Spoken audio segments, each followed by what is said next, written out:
Okay हम solve कर रहे थे डीजे ग्रिफिथ के अनसॉल्व्ड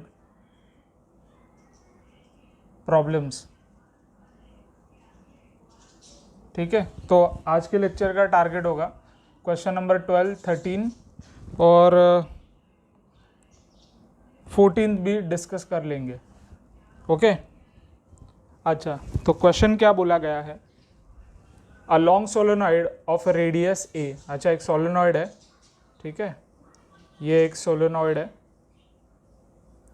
इसका कुछ रेडियस होगा, ठीक है। सो ये इसका एक्सिस है, हमने मान लिया इस सोलेनॉइड का एक्सिस है, और ये जो रेडियस है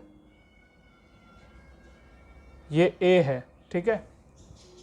okay, a long solenoid of radius A is driven by AC current so that field inside a solenoid is this. मतलब ये फील्ड गिवन है, ये जो सोर्स है सोलेनॉइड का वो एसी सोर्स है, ठीक है, साइनोसॉइडल होगा।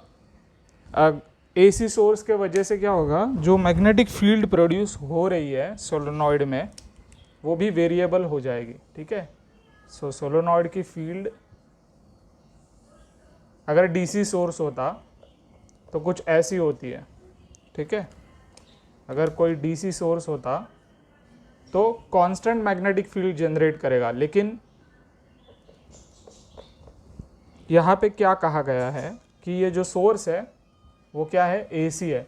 अगर ये एसी है मतलब वेरिएबल है, तो ऑफ कोर्स ये जो फील्ड है जिसका एक्सप्रेशन हमें गिवन है वो क्या है, साइनोसॉइडल है, मतलब फंक्शन ऑफ टाइम है, ठीक है। और ये जेड मतलब इन्होंने रेफरेंस ये जेड अज्यूम किया है। अगर ये जेड है तो ये वाई एक्सिस होगा और ये एक्स एक्सिस होगा, ठीक है। और क्या कहा गया है कि एक लूप रखी है, ठीक है, सर्कुलर लूप रखी है जिसका रेडियस है a/2। इसका रेडियस जो है यहाँ पे a/2 है। ओके, सो अच्छा, इस सोलेनॉइड के अंदर एक सर्कुलर लूप है जिसका रेडियस है a/2, जो मैंने ग्रीन कलर से डिनोट किया, ठीक है। और उसका कुछ रेजिस्टेंस होगा, इस सर्कुलर लूप का कुछ रेजिस्टेंस होगा, मान लो R रेजिस्टेंस है, ठीक है। It is placed inside a solenoid and coaxial with it, मतलब इसके एक्सिस के पैरेलल है वो, ठीक है। मतलब दोनों का एक्सिस सेम है, इस लूप का भी और ये सोलेनॉइड का एक्सिस दोनों का सेम है, ठीक है। So find current induce in the loop. तो ये जो लूप है जिसका रेडियस है a/2, इसका जो रेडियस है a/2, इसका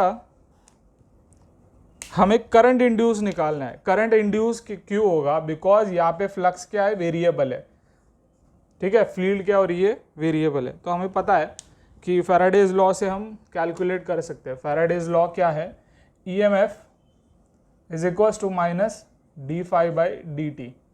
ओके, अगर हमें इंड्यूस करंट चाहिए, I चाहिए, तो या इसे 1/R से डिवाइड करना पड़ेगा, ठीक है।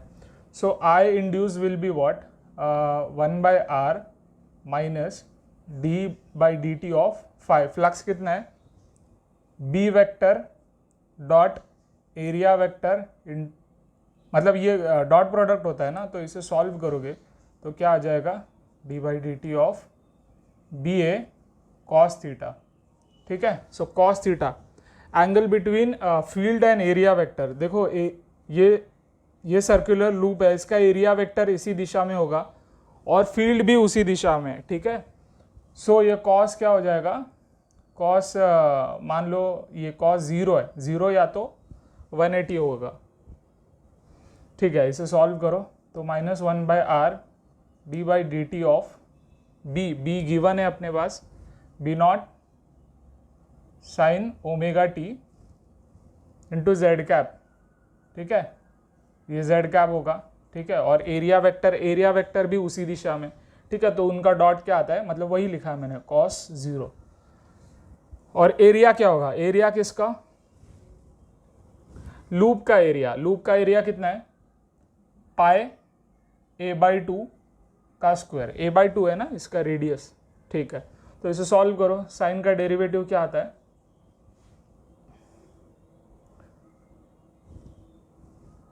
कॉस, सो यहाँ पे बी नॉट आ जाएगा, पाई a/2 यहाँ पे आ जाएगा, इसका स्क्वायर यहाँ पे आ जाएगा, और डेरिवेटिव साइन ओमेगा टी का होगा। अच्छा, यहाँ पे साइन ओमेगा टी नहीं था, यहाँ पे कॉस ओमेगा टी था, ठीक है, यहाँ पे कॉस था। तो अगर यहाँ पे कॉस है तो इसका डेरिवेटिव क्या होता है, माइनस साइन, तो माइनस माइनस प्लस बन जाएगा, ठीक है। तो ओमेगा एज अ कांस्टेंट बाहर आ जाएगा, और यहाँ पे क्या होगा, sine omega T. Okay, so ये आ गया इंड्यूस करंट का एक्सप्रेशन। इंड्यूस करंट का एक्सप्रेशन क्या आ गया, 1/r B naught 1/r pi into a²/4 omega into sine omega T. This is our final answer. अच्छा, नेक्स्ट क्वेश्चन है हमारा problem number 13। A square loop of wire with the side length a lies in the first quadrant of XY plane. ठीक है, तो इसे solve करते हैं। Solution इसका, ये XY प्लेन है, ठीक है, ये x एक्सिस है और ये y एक्सिस है। अ square loop of wire with a side length a lies in the first quadrant of XY plane with one corner at the origin। इसका ये जो एक कॉर्नर है ये ओरिजिन पे है, ठीक है, और ये स्क्वायर लूप है, ये हमारी क्या है, स्क्वायर लूप है। हाँ, जिसका साइड लेंथ क्या है, मतलब सबका साइड क्या है, सेम है, a है वो। Okay, in this region there is a non uniform time dependent magnetic field. ठीक है, क्या लिखा है, non uniform time dependent magnetic field. ठीक है, तो डीजे ग्रिफिथ पढ़ने से हमें ये पता चला कि जो फील्ड है ना, फील्ड चाहे कौन सी भी हो, मैग्नेटिक फील्ड हो, इलेक्ट्रिक फील्ड हो या ग्रेविटेशनल फील्ड हो, ठीक है, तो वो क्या हो सकती है, वो हो सकती है एक तो वेरिएबल हो सकती है या तो कांस्टेंट हो सकती है। तो वेरिएबल में दो कैटेगरीज है, वेरिएबल में दो कैटेगरीज है, नॉन यूनिफॉर्म एक हो सकती है, नॉन यूनिफॉर्म, और दूसरी टाइम डिपेंडेंट।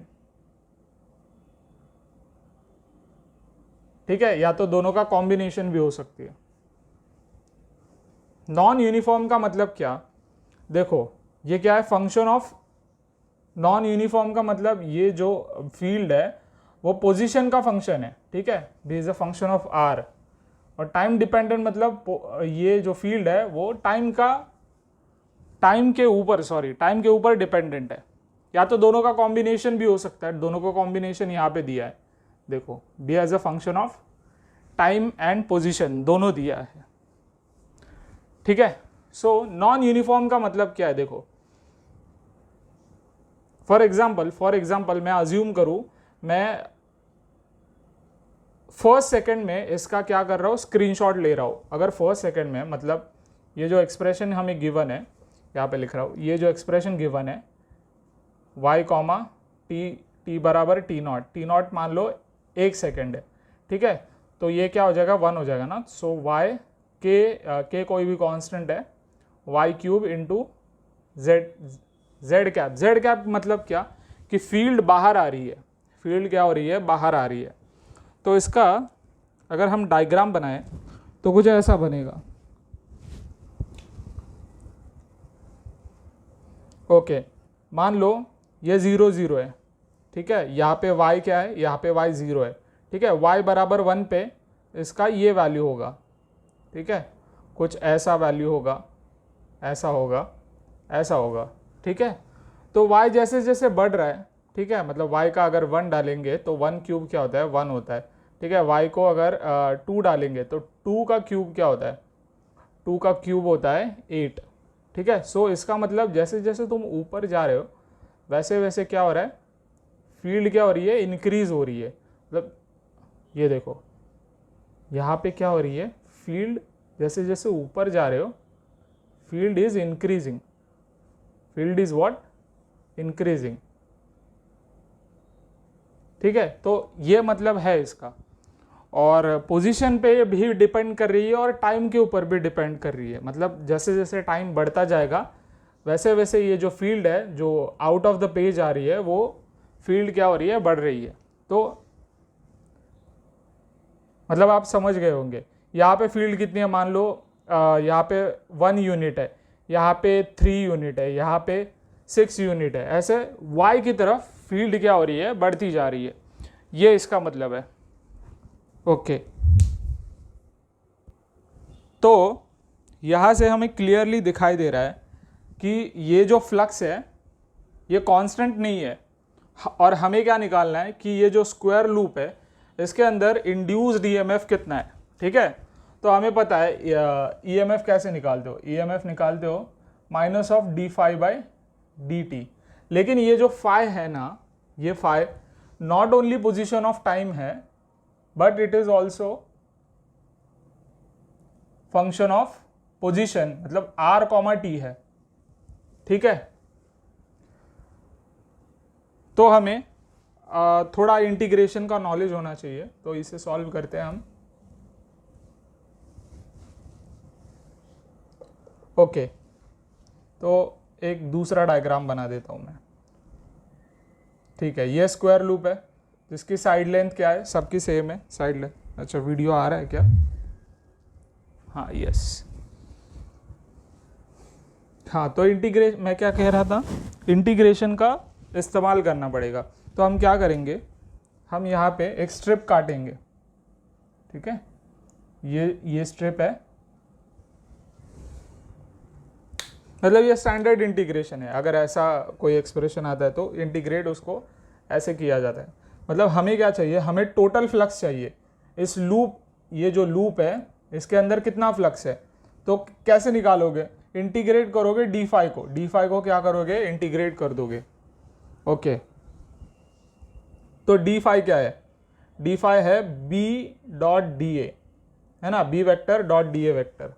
ठीक है, दोनों का डॉट प्रोडक्ट क्या आ जाएगा, cos 0 या तो cos 180 आ जाएगा। तो हम मान के चलेंगे cos 0 का वैल्यू होता है 1। ठीक है, तो यहाँ पे आ जाएगा इंटीग्रेशन b dA। ओके, तो यहाँ पे b कितना है, b गिवन है, देखो b कितना गिवन है, k into Y cube T square. ठीक है, ये b का वैल्यू हो गया, और dA किसका, स्ट्रिप का एरिया कितना है, स्ट्रिप का ये लेंथ कितना है, ये लेंथ है a। ठीक है, और विड्थ कितनी है, dy विड्थ है। ये जो स्ट्रिप है इसकी जो विड्थ है वो कितनी है, dy, और लेंथ कितनी है, लेंथ है a। ठीक है, सो यहाँ पे a dy आ जाएगा। अच्छा, y को इंटीग्रेट कर रहे हो कहाँ से कहाँ तक, y बराबर 0 से y बराबर a तक ना। ये कितना है, ये जो डिस्टेंस है ये कितना है, ये a है ना। तो y को इंटीग्रेट कहाँ से करोगे, 0 से a तक। ठीक है, ओके, तो फाई क्या हो जाएगा, फाई हो जाएगा, अच्छा कॉन्स्टेंट्स को बाहर निकालो पहले। a कांस्टेंट है, k कांस्टेंट है, और t स्क्वायर भी कांस्टेंट है। तो इंटीग्रेशन y क्यूब dy, अच्छा y क्यूब dy कहाँ से, 0 से a तक। तो a k t स्क्वायर, इसका इंटीग्रेशन आ जाएगा y⁴/4, और upper limit minus lower limit करोगे तो ये आ जाएगा a⁴ आ जाएगा। सो टोटल जो फ्लक्स होगा ये लूप से जो पास कर रहा है फ्लक्स, मैं यहाँ पे लिख देता हूँ। ठीक है, सो टोटल फ्लक्स क्या होगा, a⁵ k t square divided by 4। ये हमारा टोटल फ्लक्स आ गया जो लूप से पास हो रहा है। तो ईएमएफ का एक्सप्रेशन हम आसानी के साथ निकाल सकते हैं, क्या है, D phi by D T. अब इसको क्या कर दो, डेरिवेटिव कर दो इसका, तो a⁵ k, और ये आ जाएगा 2t divided by 4।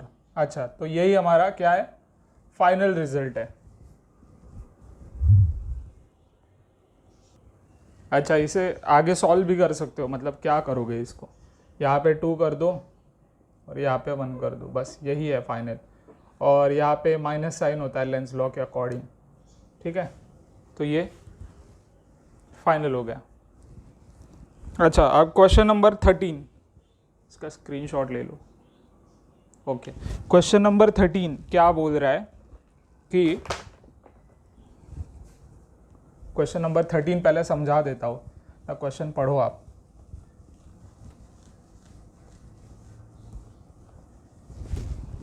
Okay, question number 13 कह रहा है कि एक यहाँ पे एक लॉन्ग सिलेंडर है, ठीक है, कॉपर का है। किसका है? कॉपर का सिलेंडर है। मान लो मेरे पास एक मैग्नेट है, ठीक है, यहाँ पे नॉर्थ पोल होगा, यहाँ पे साउथ पोल होगा, ठीक है, और दूसरा एक्सपेरिमेंट कर रहा हूँ मैं, यहाँ पे नॉर्थ पोल है, यहाँ पे साउथ पोल है। अच्छा, इसको जब मैं ड्रॉप करूँगा तो ये कौन से एक्सेलरेशन से भागेगा? जी से भागेगा ना। इसका नेट वेट, यहाँ पे नेट फोर्स क्या होगा? F net will be what? mg होगा। तो हर सेकंड क्या हो रहा है? इसकी स्पीड लगातार बढ़ती जा रही है, उसका एक्सेलरेशन भी हम निकाल सकते हैं, ठीक है। तो यहाँ से यहाँ गया, मान लो t सेकंड्स में, मान लो t2 सेकंड्स में ये इस पोजीशन से, मतलब ये रेफरेंस पोजीशन से ग्राउंड लेवल तक यहाँ पे पहुँच गया t2 सेकंड्स में, ठीक है। लेकिन यही सेम एक्सपेरिमेंट मैं वापस कर रहा हूँ, ठीक है। तो मान लो मैंने यहाँ से मैग्नेट ड्रॉप किया, इस कॉपर पाइप से वो गुजर गया, ठीक है। तो इस हॉरिजॉन्टल लाइन में आने के लिए उसको मान लो t1 सेकंड्स लगा।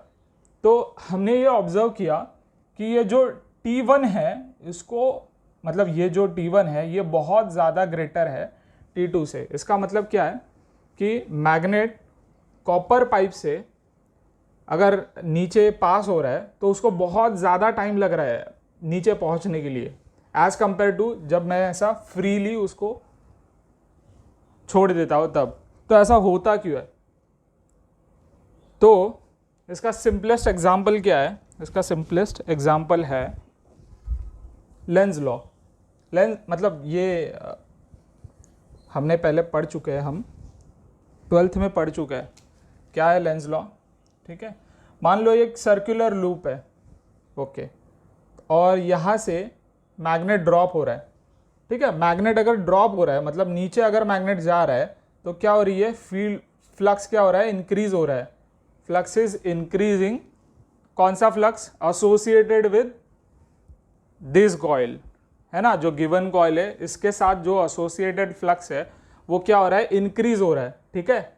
सो लेंस क्या कहता है कि ये इंक्रीजिंग फ्लक्स है ना, उसको क्या करना है? अपोज करना है। अपोज कैसे करोगे? कैसे करोगे? मतलब ये नॉर्थ बढ़ रहा है ना, ठीक है, तो नॉर्थ नज़दीक आ रहा है, तो उसको अपोज कैसे करोगे? यहाँ पे नॉर्थ बनाओगे और यहाँ पे नीचे साउथ बनाओगे। अच्छा, यहाँ पे नॉर्थ और यहाँ पे साउथ कैसे बनेगा? कैसे बनेगा?